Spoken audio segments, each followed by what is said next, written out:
All right, so we're going to take a look at Carlos Hyde on this run, and this is a power play from a pistol look. And you're going to see a really huge crease developing here. I mean, he's got to work behind this pulling guard. You can see once he gets inside here, look at the space downhill. And you can see as he enters this crease, I mean, there's a good 4 yards between him and the defenders who are all blocked up. Now he's got a third defender who's coming off to this outside, but there's plenty of room now for Hyde to get that crease and bounce it outside. And Hyde is quick for a big back. He's not extremely fast, but he has enough acceleration that he can turn a play 30, 40 yards pretty easily, especially when you give him this much room. So why is this play important for fantasy owners? Because it's not just, oh, Hyde's playing well.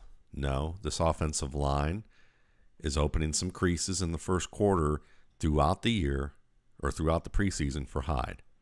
That means that whoever is going to be running the ball for the Cleveland Browns, if this line continues to open things up like this, the running back that is getting the ball is going to get some real opportunities in Cleveland, at least if this continues to play out the way it looks right here. So that means Carlos Hyde, Duke Johnson, Nick Chubb. We're going to get to Nick Chubb later, but Nick Chubb has looked very good this preseason. It's a little quieter than most people realize because they're looking for big plays. Well, Cleveland's backups haven't been opening creases like this, where our man Carlos Hyde is getting a lot of these creases early on in the game. So keep that in mind. If you're a fantasy owner, you want to consider Nick Chubb later. He's falling and falling and falling on draft boards, and he's a guy that you definitely want to hold on to in Cleveland in case Carlos Hyde gets hurt, because Duke Johnson is a good back, but he's not nearly in Chubb's league as a runner.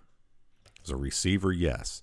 As a blocker, we'll talk about that later maybe as well.